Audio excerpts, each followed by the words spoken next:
And ఇవాళ market close అయ్యాక evening 6 కి ట్రంప్ అయితే ఒక అల్టిమేటం ని కూడా ఇచ్చేస్తున్నారు. ఇండియా రిలేటెడ్ గా సబ్స్టాన్షియల్ గా నెక్స్ట్ 24 అవర్స్ లోనే నేను టారిఫ్ల్ని పెంచేస్తాను. ప్రాబబ్లీ నేను ఇండియా కామెంట్స్ చేసింది కదా, 8th వరకు కూడా నేను ఆగేలా లేను, నెక్స్ట్ 24 అవర్స్ లోనే నా డెసిషన్ ఉంటుందనేలా అప్డేట్స్ కనిపిస్తున్నాయి. చాలా మంది ఇండియన్స్ ఒక కడుపు అయితే నిండుంటుంది నిన్న మన ప్రభుత్వం దగ్గర నుంచి వచ్చిన ఈ అప్డేట్ చూసి. యుఎస్ కే కాదు, యూరోప్ వాళ్ళకి కూడా లెఫ్ట్ అండ్ రైట్ మన కేంద్ర ప్రభుత్వానికి సంబంధించిన మినిస్ట్రీ ఆఫ్ ఎక్స్టర్నల్ అఫైర్స్ వాళ్ళు ఇచ్చారు. ఎంతసేపు ఇండియా ఇండియా అని మాట్లాడుతూనే ఉన్నారు. మరి మీరు చేస్తున్నదేంటి, యుఎస్ చేస్తున్నదేంటి, యూరోప్ వాళ్ళు చేస్తున్నదేంటి? విత్ డేటా మన ఇండియన్ ప్రభుత్వం మాట్లాడింది.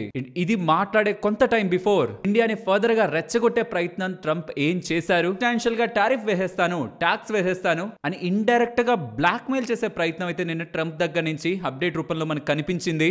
దీని గురించి మాట్లాడుకుంటూ మన ఇండియా ఏం మాట్లాడిందో కూడా డీటెయిల్డ్ గా ఎక్స్ప్లెయిన్ చేస్తూ మన భారత ప్రధాని నరేంద్ర మోడీ గారు ఇండైరెక్ట్ గా మన అందరి ఇండియన్స్ కి ఒక సిగ్నల్ ని, ఒక మెసేజ్ ని ఇస్తున్నారు. అది ప్రతి ఒక్క ఇండియన్ దాన్ని గమనించాలి, దాని ఇంపార్టెన్స్ గురించి. అండ్ ఇవాళ స్టాక్ మార్కెట్ చూపించిన బిహేవియర్, మార్కెట్ యొక్క ప్రైస్ యాక్షన్, మార్కెట్ పరంగా ఇంపార్టెంట్ డేటాతో పాటు రేపు ఉంటున్న ఆర్బీఐ ఈవెంట్ ఏ టైంలో ఎలా జరగడానికి పాసిబిలిటీ ఉంది, మార్కెట్ ఎక్స్పెక్టేషన్స్, వీటన్నిటిని మాట్లాడుకుంటూ ఇవాల్టి మార్కెట్ అనాలిసిస్ ని ఎండ్ చేద్దాం. Hello friends, welcome to day trader Telugu.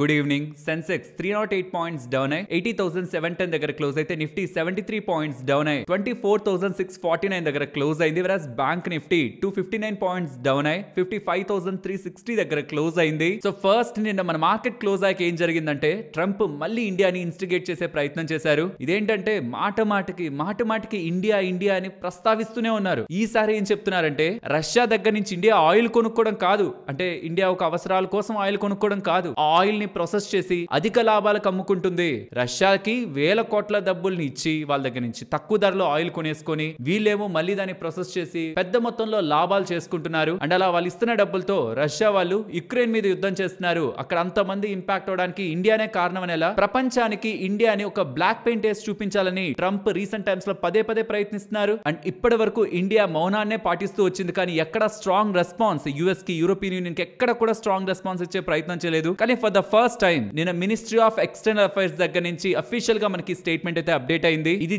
జాగ్రత్తగా అర్థం చేసుకోవాలి. యాజ్ ఎన్ ఇండియా మేము రష్యాతో ఈ ఆయిల్ ని కొందాం అనుకున్నప్పుడు యుఎస్ ఒకప్పుడు ఎంకరేజ్ చేసిందే, ఇప్పుడు ఎందుకు మమ్మల్ని తప్పుపడుతున్నారు? మేము చేద్దాం అనుకున్నప్పుడు అప్పుడు ఆపచ్చు కదా, అప్పుడేమో ఎంకరేజ్ చేసి ఇండియా కరెక్ట్ గానే చేస్తుందని చెప్పి ఇప్పుడేమో ఇలా మాట్లాడుతున్నారు. సరే లెక్కలు మాట్లాడుకుందాం, డేటా పాయింట్స్ మాట్లాడుకుందాం. యూరోపియన్ యూనియన్ వాళ్ళు 2024లో రష్యాతో చేసిన బైలేటరల్ ట్రేడ్ 67.5 బిలియన్ యూరోస్. కానీ ఇండియా అసలు అంతా చేయలేదని, సైలెంట్ గా మీరు మాత్రం రష్యాతో ట్రేడ్స్ చేసుకుంటూ ఉంటున్నారు. మీ లాభాల కోసం, మీ కంట్రీలో ఏదైతే బెనిఫిట్ కావాలో దానికోసం రష్యాతో మీరు డీల్ చేసుకోవచ్చు. మేము ఆయిల్ కొంటే తప్పైపోయిందా? మరి ఎందుకని ఎల్ఎన్జీ, లిక్విఫైడ్ న్యాచురల్ గ్యాస్ 2022లోనే రికార్డ్ స్థాయిలో మీరు కొన్నారు, మళ్ళీ 2024లో కూడా రికార్డ్ స్థాయిలోనే రష్యా నుంచి కొంటున్నారు. ఎందుకు? రష్యా మీకు మంచిగా సప్లై చేస్తుందని, అంతే కదా, మీ ఎనర్జీ రిసోర్సెస్ కోసం కొనుక్కుంటున్నారు. మరి ఇండియా కూడా అందుకే కదా చేస్తుంది. పోనీ ఎనర్జీ ఒక్క దగ్గరే ఆగిపోయారా? మీరు ఫర్టిలైజర్స్ కొనుక్కున్నారు, మైనింగ్ ప్రొడక్ట్స్ కొన్నారు, కెమికల్స్ కొన్నారు, ఐరన్ అండ్ స్టీల్ కొన్నారు, మిషనరీ అండ్ ట్రాన్స్పోర్ట్ ఎక్విప్మెంట్ మొత్తం కొనుక్కుంటున్నారు రష్యా నుంచి. మరి అది ఎవరు మాట్లాడరా? సరే యూరోపియన్ యూనియన్ పక్కన ఉంచుదాం. పదే ఇండియా రష్యా రిలేటెడ్ గా మాట్లాడుతూ యుక్రెయిన్ లో జరుగుతున్న ఘోరాలకి ఇండియానే కారణం, రష్యాకి డబ్బులు ఇస్తుందని చెప్తున్న యుఎస్ఏ కూడా వాళ్ళ న్యూక్లియర్ ఇండస్ట్రీ కోసం రష్యా నుంచి యురేనియం ని, అండ్ అలాగే ఈవీ ఇండస్ట్రీ కోసం పెలాడియం ని ఎందుకు కొనుక్కుంటుంది? అండ్ వాటితో పాటు కెమికల్స్ రిలేటెడ్ గా నువ్వు రష్యాతో ఎందుకు డీల్ చేసుకుంటున్నారు? సో మీకు కావాల్సినవి మీరు కొనుక్కోవచ్చు ఒక కంట్రీ నుంచి, బట్ ఇండియా కొంటేనే ఆ డబ్బులతో రష్యా వెళ్ళి యుక్రెయిన్ మీద దాడి చేస్తుంది. ఇదా మీరు చెప్పాలనుకుంటున్నారు? ఇది డిఫెండ్ చేసుకోవడం కాదు, ఫ్యాక్ట్స్ తో ప్రపంచం ముందు యుఎస్ అండ్ యూరోప్ కి సంబంధించిన డ్యూయల్ ఫేస్ ని, డ్యూయల్ నేచర్ ని బయట పెట్టడం. అండ్ రియల్లీ చాలా హ్యాపీ అనిపించింది. ఇప్పటి వరకు మన ఇండియా మనకేం కావాలో అది చూసుకుందాం, పక్క వాళ్ళు ఏం చేస్తే అది చైనీలే, మన గ్రోత్ మనకు కావాలి. ఇన్ఫాక్ట్ సింపుల్ గా చెప్పాలంటే మనం ఎదగడం కావాలి, కానీ పక్కవాడు తగ్గడం కాదు. ఇంకొకరిని అరిచి మనం ఎదగలేం. మనం ఏం చాలా చేసుకుంటూ వెళ్దాం, పక్కన వాళ్ళు మాట్లాడుకుంటే మాట్లాడుకొని అని ఇప్పటి వరకు వెళ్తూ వచ్చినట్టుంది. కానీ for the first time in recent days number of times India India అని మాట్లాడుతున్న ట్రంప్ కి సరైన సమాధానం అయితే మన ఇండియన్ గవర్నమెంట్ దగ్గర నుంచి అయితే వచ్చింది. అండ్ ఇలా ట్రంప్ టార్గెట్ చేస్తూ ఉండడం ఇండియా ఒక బిగ్ స్టెప్ తీసుకోబోతుందని ఇలా అప్డేట్స్ మనకు కనిపిస్తున్నాయి. 20,000 కోట్లు ఖర్చు పెట్టి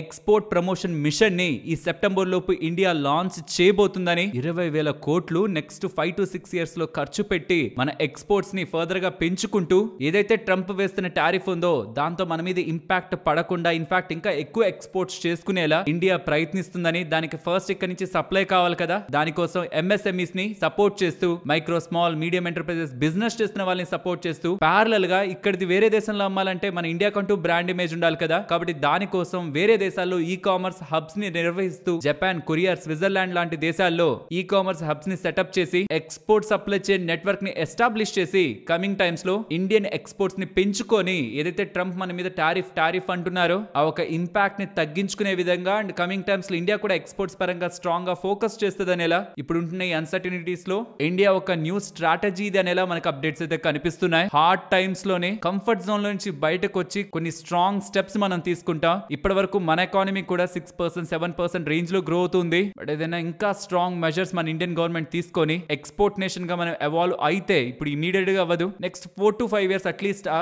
లాంగ్ టర్మ్ ప్లాన్ తో మనం కానీ ముందుకు వెళ్తే మ్యాజికల్ గ్రోత్ మన ఇండియన్ ఎకానమీ పరంగా చూసే అవకాశం కూడా ఉంది. బట్ ఇది కాదు మనం హర్షించాల్సింది. నరేంద్ర మోడీ గారి స్టేట్మెంట్స్ నిన్న వోకల్ ఫర్ లోకల్ అనేలా మేక్ ఇన్ ఇండియా రిలేటెడ్ గా చాలా ఇంపార్టెంట్ మెసేజ్ నైతే భారత ప్రజలకు ఇచ్చే ప్రయత్నం చేశారు. ఇది జాగ్రత్తగా అర్థం చేసుకోవాలి. రీసెంట్ డేస్ లో ప్రధాని నరేంద్ర మోడీ గారు ఒక మాట గట్టిగా చెప్పేందుకైతే ప్రయత్నిస్తున్నారు. మీరు ఏ ఐటమ్ అయినా కొనండి, దాని వెనక ఇండియన్ కష్టం ఉండేలా చూడండి. ఇండైరెక్ట్ గా విదేశీ ప్రొడక్ట్స్ కాదు స్వదేశీ products make in India products మీద దృష్టి పెట్టండి అని చెప్తున్నారు. మీకు ఎప్పుడైనా ఈ క్వశ్చన్ వచ్చిందా? మొత్తం ఇండియాలో ఒక రూల్ తీసుకురావచ్చు కదా, విదేశీ ప్రొడక్ట్స్ ని వాడకూడదు, ఇండియాలో ఉన్న ప్రొడక్ట్సే వాడాలి, పక్క దేశం ప్రొడక్ట్స్ అసలు తీసుకురాం ఇక్కడికి, ఇండియాలో తయారు చేసినవే కొనుక్కోండి అని భారతీయులకు చెప్తే మేక్ ఇన్ ఇండియా బాగా పుష్ అవుతుంది కదా అని ఆలోచించారా? ఇన్ఫాక్ట్ అలా ఏ కంట్రీ కూడా చెయ్యదు అంత ఈజీగా. బికాస్ ఇప్పుడు ఏ ఒక్క కంట్రీ కూడా ఇండివిజువల్ గా ఎదగట్లేదు. ప్రతిదీ ఇంటర్ కనెక్టెడ్ గ్లోబల్ గా. మనం ఇక్కడ ఒక ప్రొడక్ట్ తయారు చేస్తున్నాం అంటే దానికి సంబంధించిన ఇంకొక దాన్ని రిలేటెడ్ గా మూలాలు వేరే దేశంలో ఉంటాయి. అండ్ అదే దేశంలోనే ఫ్రమ్ ద స్క్రాచ్ నుంచి టు ద ప్రొడక్ట్ వరకు తయారవ్వాలంటే దానికి మినిమం 20 to 50 years దగ్గరగా కాన్షియస్ ఎఫర్ట్స్ పెట్టి చాలా ఇండస్ట్రీస్ మీద రూట్ లెవెల్ నుంచి వర్క్ చేస్తే తప్పించి అది లిటరలీ పాసిబుల్ కాదు. ఇలా కొంతవరకు మార్పు చెందుతున్న దేశాల్లో మనకి చైనా ఉంటుంది. వాళ్ళే లార్జెస్ట్ కన్స్యూమర్ గా ఉంటారు, వాళ్ళే లార్జెస్ట్ సప్లయర్ గా కూడా ఉంటారు చాలా ఇండస్ట్రీస్ లో. కాబట్టి మనం అలా చేయడం లిటరలీ ఇంపాసిబుల్. కాబట్టి నరేంద్ర మోడీ గారు ఏం చెప్తున్నారు, మనం ఏ వస్తువు వాడుతున్నా దాని వెనక ఒక ఇండియన్ ఒక శ్రమ ఉందా, ఇండియన్ ఒక చెమట చుక్క ఉందా లేదా అనేది చూడండి. ప్రతి ఒక్క ఇండియన్ వస్తువులు కొనమనేలాగా మేక్ ఇన్ ఇండియా రిలేటెడ్ గా వోకల్ ఫర్ లోకల్ అనే ఒక నినాదంతో మళ్ళీ నరేంద్ర మోడీ గారు ఇప్పుడు గ్లోబల్ గా జరుగుతున్న టెన్షన్స్ తో డైరెక్ట్ గా వేరే వస్తువుల్ని బ్యాన్ అనకుండా ఇండియన్స్ ఒక సపోర్ట్ ఇండియన్ వస్తువులకి కావాలనేలా ఇండైరెక్ట్ గా చెప్తున్నారు. ఇక్కడ ప్రాబ్లం అంతా ఏంటంటే మనకు ఒక 2 ప్రొడక్ట్స్ మన కళ్ళ ముందు ఉన్నాయనుకోండి. ఒకటి వేరే దేశం నుంచి వచ్చింది, ఒకటి ఇండియాలో ఉంటున్నది. వేరే దేశంలో నుంచి వచ్చింది చాలా తక్కువ ధరకే మనకి కనిపిస్తూ మంచి క్వాలిటీ ఉంటూ మన ఇండియాలో తయారు చేసింది క్వాలిటీ తక్కువ ఉండి ఎక్కువ ధర మనకి కనిపిస్తుంది అనుకోండి. ఆటోమేటిక్ గా మనం ఎంత మేక్ ఇన్ ఇండియా అన్నా వోకల్ ఫర్ లోకల్ అన్నా ఎలా ఉన్నా కొనే కన్స్యూమర్ ఒక mind set value for money లానే వెళ్తుంది. కాబట్టి ప్రొడక్ట్ డ్రివెన్ గానే వెళ్తుంది. కాబట్టి మార్కెట్ ఖచ్చితంగా మనం సక్సెస్ అవ్వలేం. So make in India vocal for local ఇవన్నీ మనం మాట్లాడుకుంటూనే చాలా ఇండస్ట్రీస్ పరంగా మన ఇండియా ఫోకస్ చేసి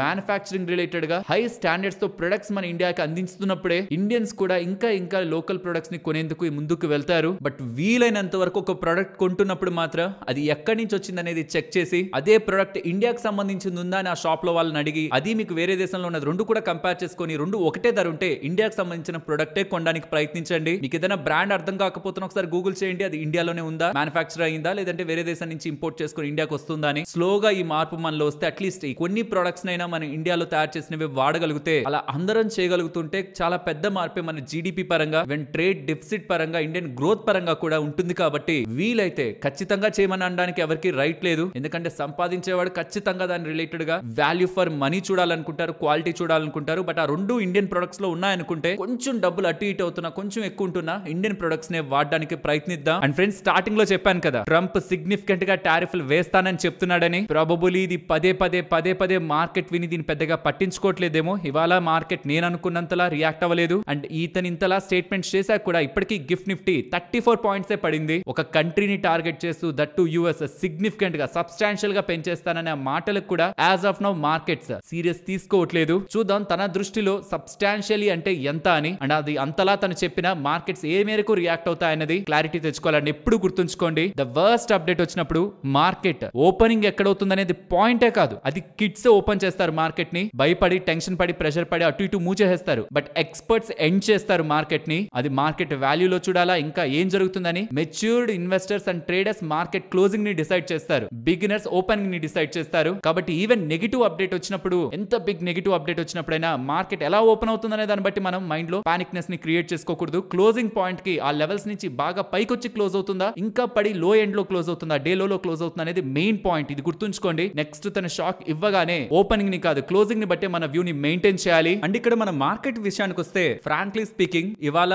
ఓపెనింగ్ టైంలో మార్కెట్ ఎలా ఉన్నా నేను చాలా ఎక్కువ మార్కెట్ పడుతుంది అనుకున్నాను. ఎందుకంటే ఇప్పటి వరకు ఇండియా ఇండియా యుఎస్ కి ఎదురు తిరగలేదు ఈ మధ్యకాలంలో, ఎక్కడ ఇలాంటి వైఖరితో మాట్లాడలేదు. ఇది ఎలా అంటే కేజీఎఫ్ మూవీ మీరు చూసే ఉంటారు కదా, అక్కడ మొత్తం విలన్స్ రిలేటెడ్ గానే మనకి హైలైట్ కనిపిస్తూ ఉంటది. హీరో ఆ లోపలికి వెళ్ళాక ఒక్కసారి విలన్స్ కి ఎదురు తిరుగుతున్నాడు అన్నప్పుడు మొత్తం ఆ చుట్టుపక్కల పనిచేస్తున్న వాళ్ళందరూ ఏంటి ఏం జరుగుతుందని లా చూస్తారు కదా, అది ఈసారి జరిగింది. యుఎస్ రిలేటెడ్ గా ఎప్పుడైతే ఇండియా ఈ కామెంట్స్ చేసిందో, ఇండియా ఎందుకు ఇలా మాట్లాడుతుంది, ఇప్పుడు ఇలా మాట్లాడుతూ యుఎస్ ఏం చేస్తుంది, యుఎస్ తిరిగి ఏం మాట్లాడుతుంది, యుఎస్ తిరిగి ఎలాంటి శాంక్షన్స్ విధిస్తుంది, ఎలాంటి టారిఫ్లు విధిస్తుంది, ఎంత హైకి వెళ్తుంది యుఎస్ కూడా, అసలే ప్రెస్టేజ్ మీడియా అటెన్షన్ కోసం పరితపించే ట్రంప్ ఎలాంటి స్టెప్ తీసుకుంటారని కూడా ప్రపంచ మీడియా ప్లాట్ఫామ్స్ దగ్గర నుంచి ఇతర కంట్రీస్ అన్ని కూడా ఇండియా ఇలా మాట్లాడుతూ ఉండడం, మూవీలో ఎలా అయితే మిగిలిన వాళ్ళందరూ షాక్ లో అలా చూస్తుంటారో, అలా నిన్నటి ఈవినింగ్ నుంచి ఇండియా నుంచి ఆ స్టేట్మెంట్స్ వచ్చాక ప్రాబ్లీ అలాంటి ఈవెంట్ ఇప్పుడు డెవలప్ అవుతుంది. కాబట్టి ఏం జరుగుతుందనే పానిక్ తో ఆగస్ట్ 8 అంటే ఎక్కడో లేదు కదా, నెక్స్ట్ ఇంకొక 2-3 రోజులు ఆ లోపు మన ఇండియా మీద టారిఫ్ వేస్తానని చెప్పారు కాబట్టి, సబ్స్టాన్షియల్ టారిఫ్ అని నిన్న కూడా మాట్లాడారు కాబట్టి, అంటే చాలా పెద్ద మొత్తంలో, ఎంత మొత్తంలో అదేదో మనకి 8 తెలుస్తుంది, ఆగస్ట్ 8. అది యాక్చువల్ చెప్పాలంటే మన జీడిపిని సిగ్నిఫికెంట్ గా ఇంపాక్ట్ చేయదు, మనం వాళ్ళకి పంపించేదే 2% ఆఫ్ ద జీడిపి, అది మొత్తం జీరో అవ్వదు కదా, దాని మీద ఎంత టారిఫ్ వేసినా 0.5% ఆఫ్ ద జీడిపి ఇంపాక్ట్ అయ్యే ఛాన్స్ ఉంటదేమో ఇన్ ద మ్యాక్స్ కేస్. అది కూడా ఏం చిన్న విషయం కాదు, పెద్దదే, జీడిపి లెవెల్లో మాట్లాడుకుంటున్నాం కాబట్టి. బట్ దానికోసం ఏం చేయాలి, వాళ్ళు ఏం మాట్లాడుతుంటే పడుతూ కూర్చోవాలా, కాబట్టి ఇండియా మాట్లాడిన దానికి వాళ్ళు ఏం చేస్తారని ఒక భయాలు ఇవాళ స్టాక్ మార్కెట్ లో రిఫ్లెక్ట్ అవుతాయనుకున్నాను స్ట్రాంగ్ గా. బట్ ఎందుకో మరి రీసెంట్ టైమ్స్ లోనే మార్కెట్ దాని అంతా ప్రైజింగ్ చేసిందా, లేకపోతే రేపు ఆర్బీఐ రిలేటెడ్ గా ఈవెంట్ ఉంది కాబట్టి ఇంటర్నల్ గా ఏమైనా రేట్ కట్ రిలేటెడ్ గా మార్కెట్ లో ఏమైనా సిగ్నల్స్ వెళ్తున్నాయా, ఇవాళ అంత ఎక్స్పెక్టెడ్ అంత ఫాల్ అయితే లేదు. అండ్ మీరు అబ్జర్వ్ చేశారో లేదో, after the long time one directional గా పడ్డ డిఫెన్స్ ఇండెక్స్ బాటమ్ అవుట్ అయి రికవరీ రిలేటెడ్ గా ప్రయత్నిస్తుంది. ఇది ఎంత మంది అబ్జర్వ్ చేశారో ఒకసారి గమనించండి. రీసెంట్ టైమ్స్ లో కంటిన్యూస్ గా డిఫెన్స్ ఇండెక్స్ 17% దగ్గరగా పీక్ నుంచి జూన్ 24 దగ్గర నుంచి పడుతున్నది కాస్త ఇవాళ కొంత రికవర్ అయ్యే ప్రయత్నం జరిగింది. జస్ట్ ఒక అబ్జర్వేషన్ లో చెప్తున్నాను. కమింగ్ టు మార్కెట్ అగైన్, ఇవాళ నాకు ఇండియా నిన్న నైట్ రియాక్ట్ అయిన విధానానికి ఇవాళ మార్కెట్ రియాక్షన్ కి లింక్ అయితే లేదు. ప్రాబబ్లీ చెప్పాను కదా, ఆల్రెడీ మార్కెట్ లో అది రిఫ్లెక్ట్ అయి ఉండొచ్చు. మహా అయితే ఎంత చేసినా యుఎస్ ఎంత చేసినా మ్యాక్స్ అంత ఇండియా మీద ఇంపాక్ట్ పడాలో అది మార్కెట్ ఆల్రెడీ డిస్కౌంట్ చేసి ఉండొచ్చు. లేదంటే నిన్న గ్లోబల్ మార్కెట్స్ చాలా ఎక్కువ పెరిగాయి అనమాట. యుఎస్ మార్కెట్స్ కానీ, యూరోపియన్ మార్కెట్స్ కానీ, ఏషియన్ మార్కెట్స్ కానీ ఫుల్ గ్రీన్ లో ఉన్నాయి. ఆ ఒక్క ట్రంప్ రిలేటెడ్ గా అన్సర్టనిటీ లేకపోతే చాలా వరకు మన ఇన్వెస్టర్స్ కి రీసెంట్ టైమ్స్ లో ఎటువంటి నెగిటివ్ థింకింగ్ ఉండేది కాదు, కొంచెం స్టేబుల్ గా ఉండేవాళ్ళు. బట్ తను చేస్తున్న వివిధ వ్యాఖ్యలతో, ఇండియాని ఒక కంట్రీగా టార్గెట్ చేస్తూ చేస్తున్న మాటలతో ఎక్కడ ఏం జరుగుతుందని మార్కెట్ ఊరికే కంగారు పడుతూ ఎఫ్ఐఎస్ రిలేటెడ్ గా సెల్లింగ్ చాలా ఇంటెన్సిఫై అవుతూనే మార్కెట్ రీసెంట్ టైమ్స్ లో మే జూన్ లెవెల్స్ కి అయితే ఫాల్ అయ్యి 24,500 మార్క్ ఇంపార్టెంట్ లెవెల్స్ దగ్గర అయితే ప్రెసెంట్ ఉంది. సో రేపు ఆర్బీఐ మీటింగ్ ఉంది కాబట్టి ఆర్బీఐ మీటింగ్ అయిన తర్వాత మార్కెట్ ఒక డైరెక్షన్ టువర్డ్స్ 25,000 అబోవ్ కానీ కనిపిస్తుంటే మార్కెట్ ఈ ట్రంప్ రిలేటెడ్ గా ఉన్న మొత్తం నెగిటివిటీని ఫ్యాక్టర్ చేసినట్టు లేదు. ఇక్కడే కన్సాలిడేట్ అవుతూ ఆగస్ట్ 8 అనేదైనా బిగ్ నెగిటివ్ చేస్తారేమని మార్కెట్ కొంత సైడ్ లైన్స్ లో ఉంటూ వచ్చి ఆగస్ట్ 8 తర్వాత ఈవెన్ తను బిగ్ నెగిటివ్ చెప్పిన మార్కెట్ కొంత బ్రేక్ అయినట్టు బ్రేక్ అయి అక్కడి నుంచి పెరిగే ప్రయత్నం చేసింది అనుకోండి, ఇక మోస్ట్లీ అదే లో కంగారు పడాల్సిన నీడ్ లేదు. షార్ట్ టర్మ్ లో మీకు అంతకు మించి ట్రంప్ ఇంకెన్ని మాట్లాడినా మార్కెట్ దాన్ని కేర్ చేయదు. సో ఏదనేది మనకి రేపు ఆర్బీఐ మీటింగ్ తర్వాత అంటే 6th తర్వాత 8th ట్రంప్ రిలేటెడ్ గా ఫైనల్ డేట్ ఉంది కదా, దాంతో మనకు ఒక క్లారిటీ అయితే వస్తుంది. అండ్ ఆర్బీఐ మీటింగ్ రేపు 10 o'clock నుంచి స్టార్ట్ అవుతుంది. నేను అనుకోవడం రేట్ కట్ ఏది ఉండదని, బట్ ఇవాళ చూస్తున్నాను కొన్ని ప్లాట్ఫామ్స్ లో 50-50 ఉండొచ్చు, రేట్ కట్ కూడా ఇవ్వచ్చు, రేట్ కట్ ఇవ్వకుండా కూడా ఉండొచ్చు అని 50-50 లా ఉంది. CNBC and Moneycontrol poll వాళ్ళు 50-50 అటు 25 basis points కట్ ఉండొచ్చు అంటున్నారు. ఇంకో పక్కేమో అసలు ఏ కట్ ఉండదు అలానే వదిలేస్తారంటున్నారు. 25 basis points కట్ ఉన్న అది మంచి విషయమే. రేపు 10 గంటలకు మనకైతే అప్డేట్ ఉంటుంది. అండ్ మార్కెట్ పరంగా ఇంకొక ఇంపార్టెంట్ అబ్జర్వేషన్ కూడా చెప్పాలి. మీరు సరిగా అబ్జర్వ్ చేస్తుంటే ఎఫ్ఐఎస్ చాలా కాన్ఫిడెంట్ గా మార్కెట్ లో షార్ట్స్ పెట్టుకున్నారు. 90% దగ్గరగా షార్ట్స్ పెట్టున్నారు. మార్చ్ 2023 తర్వాత ఇంత లెవెల్ ఆఫ్ కాన్ఫిడెన్స్ ఎఫ్ఐఎస్ లో ఇంత సిగ్నిఫికెంట్ గా షార్ట్స్ ని మనం హోల్డ్ చేయొచ్చనే కాన్ఫిడెన్స్ అయితే లేదు. వాళ్ళకి షార్ట్ కవరింగ్ జరగాలంటే ఒక positive trigger, surprise trigger market లోకి రావాలి. మరి అది ఆర్బీఐ వాళ్ళు తీసుకొస్తారా, లేకపోతే ట్రంప్ చేసే వర్స్ట్ అప్డేటే, వర్స్ట్ బ్యాడ్ నెగిటివ్ అప్డేటే ద ఎండ్ కదా, ఇంకంతకు మించి ఏం చేస్తాడు తనని అక్కడే వాళ్ళ ప్రాఫిట్స్ ని, షార్ట్స్ ని బుక్ చేసుకునే ప్రయత్నం చేస్తారా, హ్యావ్ టు సీ. అండ్ ఏదైతే ఈ ఎఫ్ఐఎస్ ఒక సెల్లింగ్ కూడా ఇంటెన్సిఫై అవుతుందో రీసెంట్ టైమ్స్ లో, ఇది ఓవరాల్ మార్కెట్ యాక్టివిటీతో మీరు కంపేర్ చేశారనుకోండి, మే లెవెల్స్ లోనే చాలా low volumes year on year comparison or previous months తో పోలిస్తే కూడా మనకు తగ్గుతూ వచ్చింది. జూన్ నెలలో ఇంకా తగ్గింది. జూలై నెలలో అయితే జూన్ నెలలో ఎంత వాల్యూమ్స్ ఉన్నాయో 15% ఇంకా లోయర్ అయ్యాయి. ఈ ఆగస్ట్ ఫ్యూ డేస్ నుంచి చూస్తే జూలై నెలలో ఉండాల్సిన దానికంటే లోయర్ వాల్యూమ్స్ మార్కెట్ లో నమోదవుతున్నాయి. So in recent times market లో ఏదైతే మీకు యాక్టివిటీ కనిపిస్తుందో అది మంచి వాల్యూమ్స్ తో జరుగుతున్నది కాదు, లో వాల్యూమ్స్ తో జరుగుతున్నది. ప్రాబబులీ బిగ్ ఇన్స్టిట్యూషన్స్ ని ఎఫ్ఎన్ఓ రిలేటెడ్ గా ఇంకేదైనా యాక్టివిటీ చేయకుండా సెబీ వాళ్ళు రిస్ట్రిక్ట్ చేయాలని ప్రయత్నిస్తున్నారు కదా, మేబీ అది రిఫ్లెక్ట్ అవుతూ ఉండొచ్చు. హెచ్ఎఫ్టీస్ ఉంటాయి కదా, high frequency trading frames, maybe అవి మార్కెట్ నుంచి కొంత సైడ్ వేస్ లో ఉన్నాయేమో, మార్కెట్ లో దాని కారణంగా వాల్యూమ్ తగ్గుతుందేమో. అదే అయితే మనం ఇది నెగ్లెక్ట్ చేయొచ్చు కానీ, బట్ అది కాకపోతే ఉంటే మాత్రం రీసెంట్ టైమ్స్ లో చాలా లో వాల్యూమ్స్ తోనే మార్కెట్ కిందకి వస్తూ ఉంది. దట్ మీన్ దానికి మనం పెద్ద ఇంపార్టెన్స్ ఇవ్వాల్సిన అవసరం లేదు యూజువల్ గా అయితే.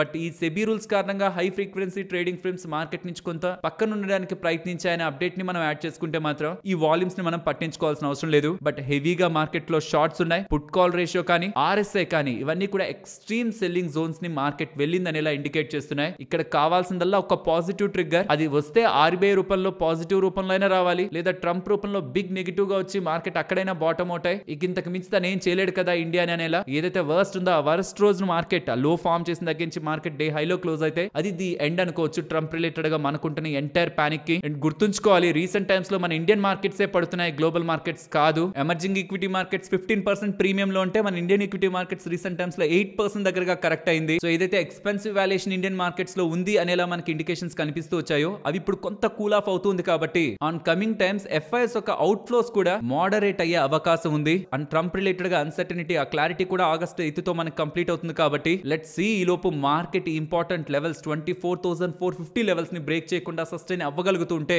Then that will be the base or low ఈ రీసెంట్ టైమ్స్ లో ఉంటున్న ఎంటైర్ పానిక్ కి. అండ్ ఇన్వెస్టర్స్ కి ఒక్కటే చెప్పాలి, మార్కెట్ ఇక్కడ నుంచి పడుతుందని ప్రిపేర్డ్ గా ఉండండి. మీరు అనుకుంటున్న స్టాక్స్ మంచి నెంబర్స్ పోస్ట్ చేసి క్వాలిటీగా ఉందనుకున్నవి మీ వాచ్ లిస్ట్ లో ఉంటున్నవి, లేదంటే మ్యూచువల్ ఫండ్స్ ఈటీఎఫ్ లు మీరు ఏదైతే కొంటున్నారో వాటిల్ని మీకు నచ్చిన దగ్గర కొంత మొత్తంలో డబ్బులు పెట్టుకోండి. పడితే ఈ అన్సర్టనిటీస్ అన్ని కూడా మీరు వింటున్న ప్రతి ఒక్కటి వాళ్ళ వీడియోలో స్టార్టింగ్ నుంచి ఇప్పటి వరకు వినిందంతా కూడా షార్ట్ టర్మ్ రిలేటెడ్ గా మార్కెట్ కుంటున్న పెయిన్. నెక్స్ట్ 6 months లో దీని గురించి ఎవరు మాట్లాడరు, 1 year లో ప్రతి ఒక్కరూ మర్చిపోతారు. అప్పుడు ఇండియా రిలేటెడ్ ఉన్న macro economic data companies post చేస్తున్న నెంబర్స్ గురించి మాట్లాడుకుంటూ అవి పెరుగుతున్నప్పుడు ఇవాళ పడినప్పుడు మీరు కొన్న లో లెవెల్స్ లో యాడ్ చేసిన స్టాక్స్ మ్యూచువల్ ఫండ్స్ ఈటీఎఫ్ లే ఆ రోజు మీకు ఇప్పుడుంటున్న పెయిన్ ని అప్పుడు హ్యాపీనెస్ గా మారుస్తాయి. ఇన్వెస్టర్స్ కంగారు అసలు పడకండి. ట్రేడర్స్ కి మాత్రం ఇక్కడ నుంచి మార్కెట్ షార్ట్స్ ఎక్కువ ఉన్నాయి కాబట్టి ఏమాత్రం కొంచెం పెరుగుతున్నా ఇదేదో ఇక్కడ నుంచి పెరిగిపోతుంది మార్కెట్ అని అనుకోవద్దు. మినిమం 25,500 దగ్గరికి వెళ్ళి ఆ లెవెల్ అబోవ్ వెళ్ళి క్లోజ్ అయితే కానీ మార్కెట్ మళ్ళీ స్ట్రాంగ్ గా పెరిగిపోతున్న ఎక్స్పెక్టేషన్ లోకి వెళ్ళద్దు. అండ్ ఇంకొకటి 2-3 రోజుల్లో మార్కెట్ లో 2 ఇంపార్టెంట్ ఈవెంట్స్ ఉన్నాయి. ఒకటి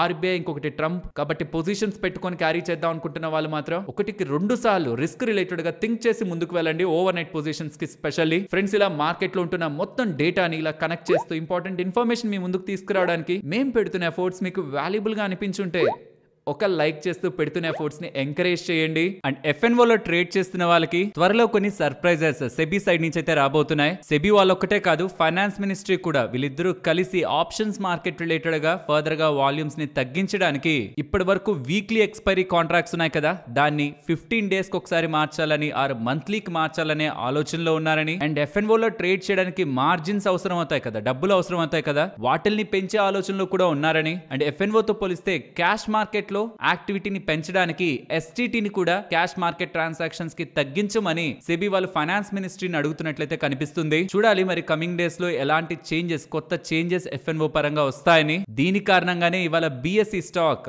5% దగ్గరగా పడింది. From the peak recent times నుంచి 21% దగ్గరగా పడింది. అండ్ ఇక్కడ ఇంకొక యాంగిల్ కూడా ఉండే అవకాశం ఉంది. క్యాష్ మార్కెట్ ట్రాన్సాక్షన్స్ రిలేటెడ్ గా ఎస్టీటీని తగ్గిస్తే ప్రభుత్వానికి ఏమొస్తుంది, కాబట్టి క్యాష్ మార్కెట్ ట్రాన్సాక్షన్స్ కి ఎస్టీటీని అలా వదిలేసి ఎఫ్ఎన్ఓ మార్కెట్ రిలేటెడ్ గా ఎస్టీటీని పెంచేశారనుకోండి, ఇంకా లాభం పొందే ప్రయత్నం గవర్నమెంట్ అయితే చేస్తుంది. నిజంగా ఈక్విటీ మార్కెట్స్ రిలేటెడ్ గా అంత స్ట్రాంగ్ గా మనం పుష్ ఇవ్వాలనుకుంటున్నప్పుడు లాంగ్ టర్మ్ క్యాపిటల్ గెయిన్స్ ని రిమూవ్ చేయడం అట్లీస్ట్ తీసుకోవాల్సిన first step. So that every investor కూడా లాంగ్ టర్మ్ లో ఇన్వెస్ట్మెంట్ చేయడానికి ట్యాక్స్ రిలేటెడ్ ఉన్న అడ్వాంటేజ్ ని కూడా ఒక రీజన్ గా తీసుకుంటారు. సో ఎంతసేపు రాంగ్ అని అంటున్న ప్రొడక్ట్ మీద ట్యాక్స్ పెంచడమే కాదు, రైట్ అనుకుంటున్న ప్రొడక్ట్స్ రిలేటెడ్ గా ట్యాక్స్ ని తగ్గించే ప్రయత్నం కూడా, ఇన్సెంటివైజ్ చేసే ప్రయత్నం కూడా జరిగితే బాగుంటుంది. Next online gaming companies related గా కేంద్ర ప్రభుత్వం కొత్త రూల్స్ ని అమలు చేయబోతుందని అయితే అర్థమవుతుంది. సుప్రీం కోర్టుతో మన కేంద్ర ప్రభుత్వం వాళ్ళు ఆన్లైన్ లో ఎవరైతే గేమ్స్ ని నిర్వహిస్తారో వాళ్ళు హోస్ట్లు కారని, వాళ్ళు బిజినెస్ చేస్తున్న వాళ్ళే సప్లయర్సే అని, కాబట్టి ఈవెన్ హెచ్ఎస్ఎన్ కోడ్ లేకపోతున్నా వాళ్ళు ఖచ్చితంగా జిఎస్టీ కట్టాలనేలా కొత్త విధానాలని సుప్రీం కోర్టులో అయితే వాదించారు. అండ్ దీనికి ఒకవేళ సుప్రీం కోర్టు కూడా ఓకే అనుకుంటే ఇది ముందుకు వెళ్తుంటే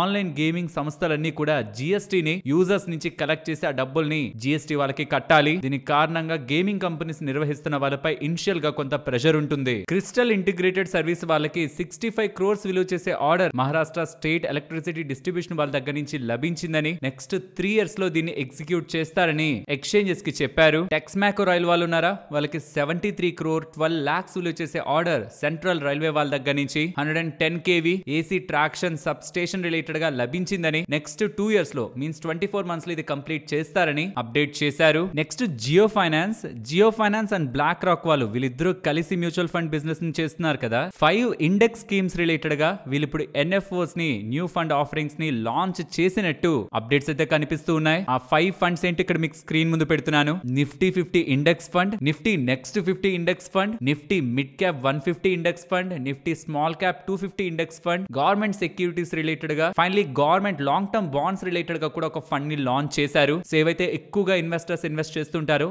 ఆ స్పేస్ లో 5 ఫండ్స్ కొత్త ఫండ్స్ అయితే లాంచ్ అవుతున్నాయి. సో దీనికి ఏం ఎక్స్పర్టైజ్ నీడ్ లేదు. ఎక్స్పెన్స్ రేషియో తక్కువ ఉంటూ ట్రాకింగ్ ఎర్రర్ తక్కువ ఉంటే ఇన్వెస్టర్స్ ఆసక్తి చూపిస్తారు. అండ్ ఫ్రెండ్స్, ఫర్దర్ గా వీడియోలోకి వెళ్లే ముందు మేము ఇప్పటి వరకు చెప్తున్న కంటెంట్ మీకు వాల్యుబుల్ అని అనిపించుంటే మన వీడియోని తప్పకుండా లైక్ చేయండి. అనంతరాజ్ వాళ్ళు ఉన్నారా, వాళ్ళు ఒక ఇంపార్టెంట్ అప్డేట్ చేస్తున్నారు. వాళ్ళ డేటా సెంటర్ బిజినెస్ ని పెంచుకుంటూ FY27 నాటికి 1200 crore రెవెన్యూని కేవలం ఈ డేటా సెంటర్ బిజినెస్ నుంచే తెచ్చుకోవాలని చూస్తున్నారని. వీళ్ళ అండర్ లో సబ్సిడరీ ఉంది కదా, అనంతరాజ్ క్లౌడ్ అని, 100% సబ్సిడరీ. దాని ద్వారా అన్నమాట ఈ బిజినెస్ అంతా. బై FY27 నాటికి 1200 crore, బట్ బై FY32 నాటికి 9000 crore రెవెన్యూని స్పేస్ నుంచి ఎర్న్ చేయాలని వీళ్ళు ప్రయత్నిస్తున్నట్టు. 63 megawatt by FY27, 307 megawatt by FY32 data centres పరంగా వీళ్ళు ఎగ్జిక్యూట్ చేసుకుంటూ వీళ్ళ స్పేస్ ని పెంచుకుంటూ ఈ డేటా సెంటర్ బిజినెస్ లో స్ట్రాంగ్ గా గ్రో అవ్వాలనుకుంటున్నట్లు అనంతరాజ్ వాళ్ళైతే చెప్తున్నారు. అలాగే NBCC 102 crore 97 lakhs విలువ చేసే ఆర్డర్ లోక్పాల్ ఆఫ్ ఇండియా వాళ్ళ దగ్గర నుంచి లభించిందని. ఆల్రెడీ వాళ్ళకుంటున్న ఆఫీస్ ఉంటుంది కదా ఢిల్లీలో,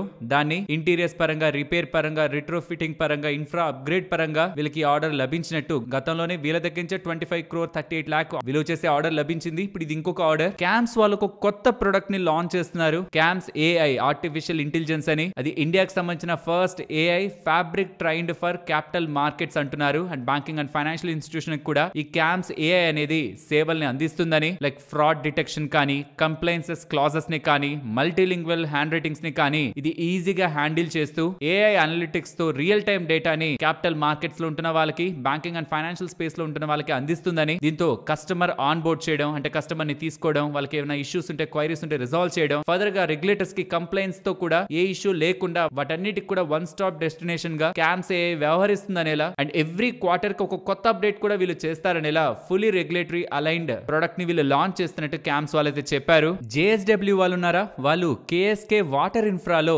51% వాటాని 962 crore పెట్టి కొంటున్నట్టు. దీంతో వీళ్ళకి కావాల్సిన క్రిటికల్ వాటర్ ఇన్ఫ్రాస్ట్రక్చర్ పరంగా కంట్రోల్ వీళ్ళకి దొరుకుతుందని అప్డేట్ చేస్తున్నారు. ఇది ఎందుకు ఇంపార్టెంట్ అంటే వీళ్ళకి KSK మహానది పవర్ కంపెనీ ఉంది కదా, థర్మల్ ప్లాంట్ ఛత్తీస్గఢ్ లో, దానికి ఈ పర్టికులర్ కంపెనీ వాటర్ ని సప్లై చేస్తుంది. సో దానికి సంబంధించిన 51% వాటా ఇప్పుడు JSW ఎనర్జీ వాళ్ళు డైరెక్ట్ గా కొంటున్నారు. మరి మిగిలిన 49% వాటా ఏ పవర్ కంపెనీకి, JSW ఎనర్జీ అండర్ లో ఉంటున్న పవర్ కంపెనీ ఉందనుకున్నావా, దేనికైతే ఆ వాటర్ కంపెనీ వాళ్ళు సప్లై చేస్తున్నారో ఆ పవర్ కంపెనీ దగ్గరే ఆ 49% వాటా ఉంది. ఇన్ సింపుల్ టర్మ్స్, ఒక water infrastructure company, KSK water infrastructure కంపెనీకి సంబంధించి JSW ఎనర్జీ దగ్గర డైరెక్ట్ గా 51% వాటా ఉంది. JSW ఎనర్జీ అండర్ లో ఏ కంపెనీకి అయితే, పవర్ కంపెనీకి అయితే KSK వాటర్ ఇన్ఫ్రా వాళ్ళు వాటర్ ని సప్లై చేస్తున్నారు, వాళ్ళ దగ్గర ఇంకొక 49% వాటా ఉంది. నెక్స్ట్ సిప్లా రిలేటెడ్ గా US FDA వాళ్ళు ఇన్స్పెక్షన్ చేసి, వాళ్ళ బెంగళూరు ఫెసిలిటీ రిలేటెడ్ గా ఇన్స్పెక్షన్ చేసి బిగ్ ఇష్యూస్ ఏం లేవని, వాలంటరీ యాక్షన్ ఇండికేటెడ్ అనేలా, అసలు ఎటువంటి పెద్ద ఇష్యూస్ లేవనేలా వీళ్ళకి గ్రీన్ సిగ్నల్ అయితే ఇస్తున్నారు. ఇన్స్పెక్షన్ 26th మే నుంచి 30 మే వరకు జరిగిందని, సక్సెస్ఫుల్ గా ఇది వీళ్ళు కంప్లీట్ చేసుకుంటున్నట్టు వీళ్ళ ఎక్స్చేంజెస్ కి అయితే చెప్తున్నారు. NTPC గ్రీన్ వాళ్ళు 75 మెగావాట్ పవర్ ని కమిషనింగ్ చేశారని. IRCON రెన్యూబుల్ పవర్ రిలేటెడ్ గా 500 మెగావాట్ సోలార్ ప్రాజెక్ట్ ఉంది కదా, అది ప్రెజెంట్ ఆపరేషనల్ అయిందని NTPC గ్రీన్ వాళ్ళైతే చెప్పారు. అలాగే వీళ్ళు 70,000 టన్ పర్ యానం దగ్గరగా గ్రీన్ అమోనియా సప్లై చేయడానికి కూడా బిడ్ ని ఈ రివర్స్ ఆప్షన్ లో సెకి SCCI కి సంబంధించిన ఈ రివర్స్ ఆప్షన్ లో విన్ అయ్యారని. కృష్ణ పాష్కెమ్ లిమిటెడ్ అనే కంపెనీకి 51 రూపీ 80 పైస్ లెక్కన పర్ కేజీ లెక్కన ఇది సప్లై వీళ్ళు చేయబోతున్నట్టు ఎక్స్చేంజెస్ కి ఫర్దర్ మెన్షన్ చేశారు. రైల్టెల్ వాళ్ళకి 216 crore 82 lakhs వచ్చేసే సేఫ్ సిటీ ప్రాజెక్ట్ బీహార్ కి సంబంధించి లభించిందని. నెక్స్ట్ 5 years లో ఆగస్ట్ 2030 లోపు ఇది ఎగ్జిక్యూట్ చేస్తారని చెప్తున్నారు. క్వాలిటీ పవర్ కంపెనీ ఉంది కదా, వీళ్ళు 11 crore 50 lakhs వచ్చేసే ఎక్స్పోర్ట్ ఆర్డర్ US నుంచి కరెంట్ లిమిటింగ్ రియాక్టర్స్ రిలేటెడ్ గా గెలుచుకున్నారని. యూరోపియన్ ఫార్చ్యూన్ 500 ఇంజనీరింగ్ కంపెనీ దగ్గర నుంచి వీళ్ళకి ఆర్డర్ లభించినట్టు. నెక్స్ట్ 12 months లో ఇది ఎగ్జిక్యూట్ చేస్తారని. ఇది సెకండ్ ఆర్డర్ US నుంచి వస్తున్నది, second order in the last 1 week అనేలా అప్డేట్ చేశారు. కేన్స్ టెక్నాలజీ వాళ్ళు ఉన్నారా, వీళ్ళకి 4995 crore విలువ చేసే MOU తమిళనాడు గవర్నమెంట్ తో కుదిరిందని ఫర్ ద ఎలక్ట్రానిక్స్ యూనిట్ అక్కడ సెటప్ చేయడం కోసం. నెక్స్ట్ 6 years లో 4995 crore దగ్గరగా ఇన్వెస్ట్మెంట్ వాళ్ళు తమిళనాడులో చేయబోతున్నారని. సో దట్ అక్కడి నుంచి PCBs కానీ, aerospace, defence, AI, telecom, medical and ఇతర రంగాల కోసం పీసీబీస్ ని, ప్రింటెడ్ సర్క్యూట్ బోర్డ్స్ అక్కడ తయారు చేయబోతున్నారనేలా అప్డేట్ అయితే చేస్తున్నారు. ఇప్పుడు కొనాల్సిన 4 పవర్ స్టాక్స్ ఇవే. అటు యూబీఎస్ వాళ్ళు కొన్ని స్టాక్స్ ని చెప్తున్నారు. అందులో సుజలాన్ అండ్ బిహెచ్ఎల్ మీకు హెడ్లైన్స్ లో కనిపిస్తాయి. దాంతో పాటు ప్రీమియర్ ఎనర్జీస్ అండ్ వారే ఎనర్జీస్ ని కూడా యాడ్ చేస్తున్నారు. సుజలాన్ రిలేటెడ్ గా ఫస్ట్ కమింగ్ టైమ్స్ లో వాళ్ళ బిజినెస్ ని ఇంక్రీజ్ చేసుకుంటూ స్ట్రాంగ్ గా top line and bottom line grow చేసుకుంటారని, టార్గెట్ 78 గా చూస్తున్నారని, 20% దగ్గరగా పెరిగే అవకాశం ఉందని చెప్తూ, వారే ఎనర్జీస్ రిలేటెడ్ గా అయితే 40% స్టాక్ పెరిగే అవకాశం ఉంది, 4400 కి వెళ్తుందని, ప్రీమియర్ ఎనర్జీస్ కి 1340 వరకు వెళ్తుంది, 30% పెరిగే అవకాశం ఉందని చెప్తూ, బిహెచ్ఎల్ రిలేటెడ్ గా కూడా 38% అప్ సైడ్ ని వీళ్ళు చూస్తున్నట్టు అప్డేట్ అయితే చేస్తున్నారు. సో ఇది యూబీఎస్ వాళ్ళు ఈ పర్టికులర్ స్టాక్స్ రిలేటెడ్ గా అనుకుంటున్న డేటా. బట్ ఎవరైనా బిగినర్స్ ఇది చూసి ఇదే జరుగుతుందనే ఒక ఊహతో కానీ వెళ్తూ ఉంటే గుర్తుంచుకోండి, అది 2 రోజులకి 3 రోజులకి వాళ్ళు చెప్తున్నది కాదు, నెక్స్ట్ సంవత్సరం రోజులకి చెప్తున్నది. వీళ్ళే కాదు, మెజారిటీ ఆఫ్ అనలిస్టులు చెప్పేది అదే. అండ్ యాజ్ ఎ డిస్క్లైమర్ గా కూడా వీళ్ళు అంతా బాగా జరిగితే అక్కడికి వెళ్తాయి అప్ సైడ్, లేదంటే కింద పడే దాని రిలేటెడ్ గాను చెప్తారు, అది రిపోర్ట్ లో ఉంటుంది. But majority of financial platforms లో మీకు అది పబ్లిష్ అవ్వదు. అనుకున్నది జరగకపోతే డౌన్ సైడ్ కి వెళ్ళేది కూడా ఆ రిపోర్ట్ లో క్లియర్ గా మెన్షన్ అయి ఉంటుంది. సో ఏ స్టాక్ లో ఇన్వెస్ట్మెంట్ చేస్తున్నా రిపోర్ట్స్ బేస్డ్ గా కాకుండా మీరు దాన్ని ట్రాక్ చేయగలరు. బిజినెస్ అర్థం అవుతుందంటేనే ఇండివిజువల్ స్టాక్స్ తో వెళ్ళండి, లేదంటే clearly mutual funds and ETF తో వెళ్ళడం మంచిది. ఏంజల్ వన్ వాళ్ళు వాళ్ళ క్లయింట్స్ డేటా అయితే అప్డేట్ చేస్తున్నారు. జూలై మంత్ కి సంబంధించి స్ట్రాంగ్ క్లయింట్ గ్రోత్ అయితే కనిపిస్తుంది. ఫండింగ్ బుక్ కూడా రికార్డ్ స్థాయిలో ఉంది and rise and market share కూడా పెరుగుతూ ఉంది. ఓవరాల్ డేటా బెటర్ గానే ఉంది. మరి స్టాక్ ఎందుకు పెద్దగా రియాక్ట్ అవ్వలేదంటే, సెబీ వాళ్ళు కొత్త రూల్స్ తీసుకొస్తారు, దీంతో ఎఫ్ఎన్ఓ ఇంపాక్ట్ అవుతుందని ఎలా బజ్ ఉంది కదా, దీంతో బిఎస్సి బాగా పడింది. బట్ డేటా బాగుంది. స్టాక్ ఒక రియాక్షన్ కి రీజన్ 1% దగ్గరగా పడింది కదా, రీజన్ సెబీ ఒక న్యూ రూల్స్ రిలేటెడ్ గా మార్కెట్ లో ఉంటున్న టెన్షన్. ఐఎక్స్ వాళ్ళు వాళ్ళ బిజినెస్ డేటా జూలై మంత్ కి సంబంధించిన బిజినెస్ డేటాని పోస్ట్ చేస్తున్నారు. రికార్డ్ స్థాయిలో ఎలక్ట్రిసిటీ ట్రేడ్ జరిగిందని చెప్తున్నారు. ఇయర్ ఆన్ ఇయర్ లో 25.5% దగ్గరగా గ్రోత్ వీళ్ళకి కనిపించిందని, వాల్యూమ్స్ లో అయితే ఏకంగా 53% జంప్ కనిపించిందని, DAM average price 16% year on year comparison లో తగ్గుతున్నా, ఆర్టీఎం ప్రైస్ కూడా 23% ఇయర్ ఆన్ ఇయర్ లో తగ్గుతున్నా, వాల్యూమ్స్ రికార్డ్ స్థాయిలో ఉంటుండడం ఓవరాల్ డేటాని మనం బెటర్ గానే చూడొచ్చు. బట్ మార్కెట్ లో రీసెంట్ టైమ్స్ లో వచ్చిన కొత్త రూల్స్, ఈ మార్కెట్ కప్లింగ్ రిలేటెడ్ గా ఉంటున్న ఇష్యూసే స్టాక్ ని మధ్య కాలంలో ప్రెషర్ లో ఉంచుతున్నాయి. కమింగ్ టైమ్స్ లో కమింగ్ క్వార్టర్స్ లో ఎలా వీళ్ళ బిజినెస్ ఇంపాక్ట్ అవుతుందని మార్కెట్ లో ఒక స్ట్రాంగ్ కన్సర్న్ అయితే ఉంది. కాబట్టి ప్రాబబ్లీ ఈ అప్డేట్స్ స్టాక్ కి వాళ్ళ రియాక్ట్ అవ్వలేదు. ఇండస్ఇండ్ బ్యాంక్ రిలేటెడ్ గా ఒక మంచి విషయం, ఈ బ్యాంక్ కి ఎండి అండ్ సిఇఓ గా రాజీవ్ ఆనంద్ గారిని అపాయింట్ చేశారు. రాజీవ్ ఆనంద్ గారు గతంలో యాక్సిస్ బ్యాంక్ కు సంబంధించిన డిప్యూటీ ఎండి మేనేజింగ్ డైరెక్టర్, 35 ఇయర్స్ ప్లస్ దగ్గరగా ఎక్స్పీరియన్స్ ఉంది. Retail, corporate, banking, treasury and capital markets related గా తనకి స్ట్రాంగ్ ఎక్స్పర్టైజ్ ఉంది. కాబట్టి ఈ పర్టికులర్ బ్యాంక్ రిలేటెడ్ గా కూడా తను బెటర్ చేస్తారు, గ్రో చేస్తారని కూడా మార్కెట్ ఎక్స్పెక్ట్ చేస్తూ ఉంది. లెట్స్ సీ కమింగ్ క్వార్టర్స్ లో ఇండస్ఇండ్ బ్యాంక్ రిలేటెడ్ గా ఎటువంటి గ్రోత్ ఉంటుందని. ప్రీమియర్ ఎక్స్ప్లోజివ్స్ వాళ్ళకి 190 crores విలువ చేసే ఎక్స్పోర్ట్ ఆర్డర్స్ డిఫెన్స్ ఎక్స్ప్లోజివ్స్ పరంగా లభించాయని, ఇంటర్నేషనల్ ఆర్డర్ నెక్స్ట్ 2 years లో ఎగ్జిక్యూట్ చేస్తారని చెప్తున్నారు. స్టీల్ స్ట్రిప్స్ కంపెనీ ఉందా, వీళ్ళకి 300 crores విలువ చేసే వీల్స్ ఆర్డర్ టాప్ ఓఈఎంస్, యూరోపియన్ కి సంబంధించిన ఓఈఎంస్ దగ్గర నుంచి లభించాయని, నెక్స్ట్ 5 years లో ఇది ఎగ్జిక్యూట్ చేస్తారని, బియాండ్ యుఎస్ మార్కెట్ ఇప్పుడు యూరోప్ రిలేటెడ్ గా కూడా ఎక్కువ ఫోకస్ వీళ్ళు చేస్తున్నట్టు అప్డేట్ చేస్తున్నారు. అండ్ పేటిఎం రిలేటెడ్ గా నిన్న బ్లాక్ డీల్ జరగబోతుందని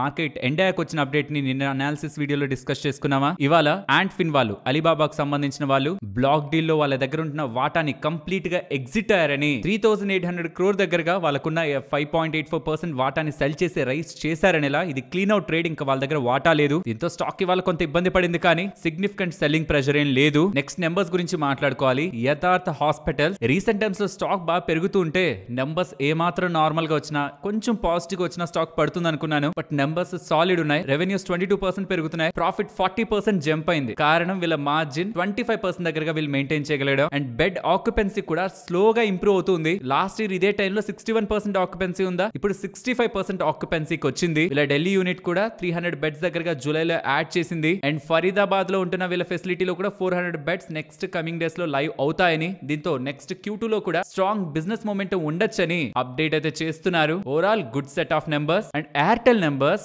మార్కెట్ క్లోజ్ అయ్యాక వస్తున్నాయి. Solid performance. ARPU first thing, ఎప్పుడైనా నెంబర్స్ ని గుర్తుంచుకోండి, టెలికాం నెంబర్స్ ని ఫస్ట్ ఆర్పు దగ్గరికి వెళ్ళిపోండి. లాసెస్, ప్రాఫిట్స్ ఇవన్నీ వేరియస్ పారామీటర్స్ మీద డిపెండ్ అయింటాయి. ఆర్పు ఎలా మారింది, 211 ఉండేది లాస్ట్ ఇయర్ సేమ్ టైమ్ లో, ఇప్పుడు అది 250 కి వెళ్ళింది. క్లియర్లీ వోడాఫోన్ ఇండియా పక్కనుంటూ జియో అండ్ ఎయిర్టెల్ మధ్యలోనే గేమ్ నడుస్తున్నట్టు కనిపిస్తుంది. డేటా కన్సంప్షన్ 22% దగ్గరగా ఇంప్రూవ్ అయిందని, per customer 27 GB per month దగ్గరగా యూజ్ చేస్తున్నారని, and revenue overall revenue 28% increase అవుతూ ప్రాఫిట్ ఆల్మోస్ట్ డబుల్ అయిందనేలా అప్డేట్ అయితే చేశారు. Overall Airtel good set of numbers. Next గర్త్ఫ్రై ఫిలిప్స్ స్టాక్ 10% దగ్గరగా పెరిగింది కదా, రీజన్ నెంబర్స్ లోనే మనకు కనిపిస్తుంది. రెవెన్యూ 20% అబోవ్ దగ్గరగా గ్రో అయ్యాయి కదా, కానీ profits year on year comparison లో 55% దగ్గరగా గ్రో అయింది. అండ్ ఇంతలా పెరిగి ఇప్పుడు ఆల్ టైమ్ హైస్ దగ్గరకు వస్తున్న స్ట్రాంగ్ ప్రాఫిటబిలిటీ వీళ్ళకి కనిపిస్తూ ఉండడం, స్టాక్ ఫార్వర్డ్ ఎర్నింగ్స్ ప్రకారం కూడా 30 దగ్గరగా ఉంటుండడం ఇవాళ 10% దగ్గరగా పెరగడానికి ప్రధానమైన కారణం. Means too much expensive stage లోకి వెళ్ళిపోలేదు కంపెనీ, నెంబర్స్ ని సాలిడ్ గా కన్సిస్టెంట్ గా డెలివర్ చేస్తూ ఉంది. అండ్ ఈసారి కూడా ఎక్స్పెక్టేషన్స్ ని బీట్ చేసింది. ఇదే స్పేస్ లో మనకి విఎస్టీ ఉంటుంది, ఐటీసీ ఉంటుంది, బట్ వాళ్ళిద్దరితో కంపేర్ చేస్తే గర్ల్ఫ్రై ఫిలిప్స్ వాళ్ళు మాత్రం స్ట్రాంగ్ గా గ్రో అవుతున్నారు. నెక్స్ట్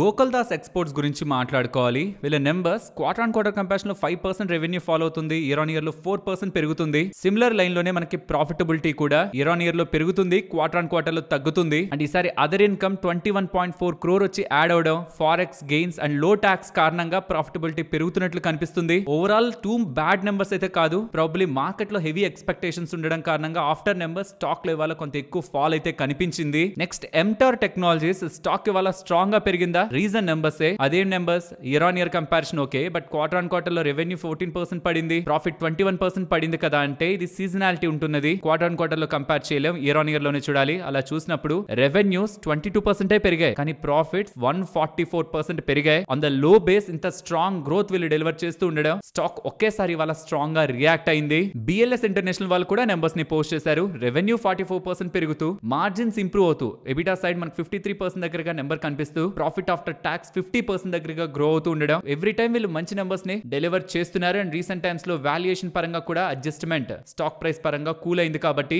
ఆఫ్టర్ ఈ నెంబర్స్ స్టాక్ లో మనకి బజ్ అయితే కనిపించింది. మరొక ఇంట్రెస్టింగ్ వీడియోతో మళ్ళీ మీ ముందుకు వస్తాను. అంతవరకు టేక్ కేర్, జై హింద్.